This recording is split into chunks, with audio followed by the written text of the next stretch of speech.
ओम नमः शिवाय। राधे राधे। सनातन धर्मसार चैनल में आप सभी का बहुत बहुत स्वागत है। मित्रों, कल मातृनवमी है। मातृनवमी आश्विन माह के कृष्ण पक्ष की नवमी तिथि को पड़ती है। इस नवमी तिथि का श्राद्ध पक्ष में अत्यंत ही महत्व होता है। सनातन धर्म की मान्यता के अनुसार श्राद्ध करने के लिए एक पूरा पखवाड़ा ही निश्चित कर दिया गया है। सभी तिथियां इन 16 दिनों में आ जाती हैं। कोई भी पूर्वज जिस तिथि को इस लोक को त्याग कर परलोक गया हो, उसी तिथि को इस पक्ष में उनका श्राद्ध किया जाना चाहिए। लेकिन स्त्रियों के लिए नवमी तिथि विशेष मानी गई है, जिसे मातृनवमी कहते हैं। मातृनवमी के दिन पुत्र वधुएं अपनी स्वर्गवासी सास व माता के सम्मान एवं मर्यादा हेतु श्रद्धांजलि देती हैं और धार्मिक कृत्य करती हैं।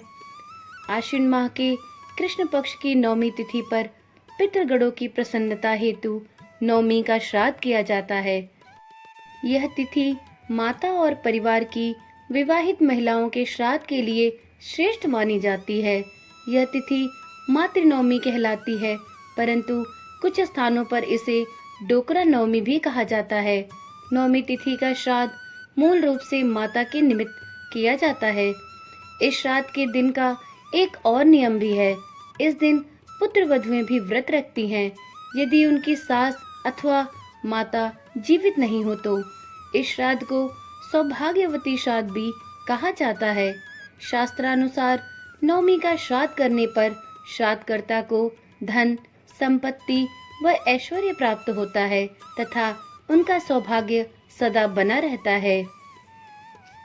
चलिए जानते हैं कि मातृनवमी कब है और इसका शुभ मुहूर्त क्या है।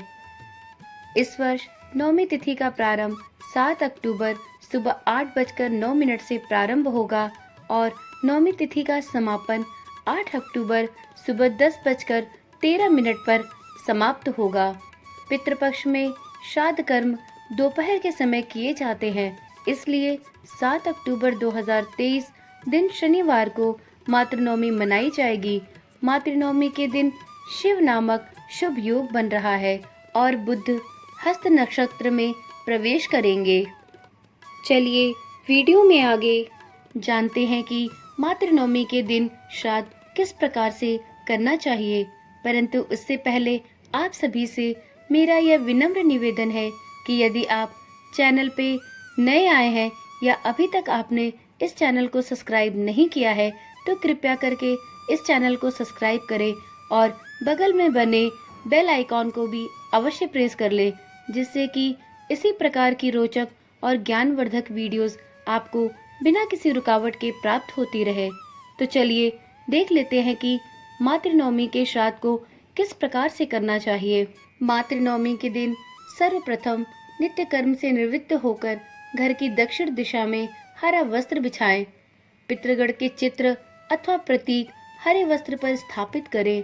पितृगण के निमित्त तिल के तेल का दीपक जलाएं। सुगंधित धूप करें। जल में मिश्री और तिल मिलाकर तर्पण करें। अपने पितरों के समक्ष गोरोचन और तुलसी पत्र समर्पित करें। मातृनवमी के दिन श्राद्धकर्ता कुश के आसन पर बैठकर भागवत गीता के 9वें अध्याय का पाठ करें। इसके उपरांत ब्राह्मणों को लौकी की खीर, पालक, मूंग दाल, पुड़ी, हरे फल, लौंग, इलायची तथा मिश्री अर्पित करें। हो सके तो नवमी के दिन श्राद्ध में 5 ब्राह्मणों और 1 ब्राह्मणी को भोजन अवश्य कराएं। भोजन के बाद सभी को यथाशक्ति वस्त्र, धन दक्षिणा देकर उनको विदा करने से पूर्व उनका आशीर्वाद अवश्य ग्रहण करें।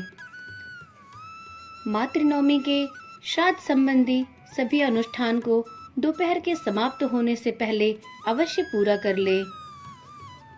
मातृनवमी के दिन कुछ विशेष कार्य हैं जिन्हें हो सके तो अवश्य करना चाहिए। इससे सौभाग्य बना रहता है और घर में धन धान्य की कमी नहीं होती। तो चलिए देख लेते हैं कि ऐसे वे कौन से काम हैं जिन्हें मातृनवमी के दिन सभी महिलाओं को अवश्य करना चाहिए। सबसे पहले मातृनवमी के दिन तुलसी पूजन अवश्य करें।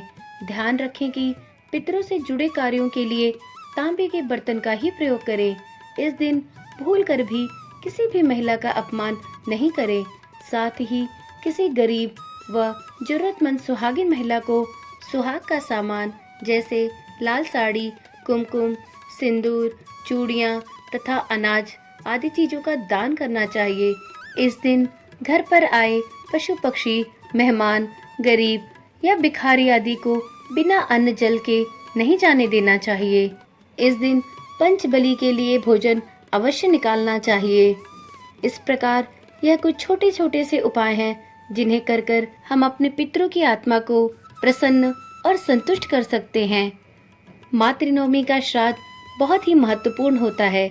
ऐसा माना जाता है कि आज के दिन किया गया श्राद्ध हमारे पितरों को सीधे पहुंचता है और आज के दिन श्राद्ध करने से हमें तीनों दोषों से मुक्ति मिलती है। ये 3 दोष हैं, देव दोष, ऋषि दोष और पितृदोष। उम्मीद करती हूँ कि इस वीडियो में बताई गई मातृनवमी से संबंधित सभी जानकारियाँ आपके लिए ज्ञानवर्धक और रोचक रही होंगी। कृपया अपने सुझाव अवश्य दें और अगर वीडियो पसंद आए तो लाइक करने में कंजूसी ना करें। तो चलिए फिर मिलते हैं एक नई वीडियो के साथ। तब तक के लिए ओम नमः शिवाय। राधे राधे।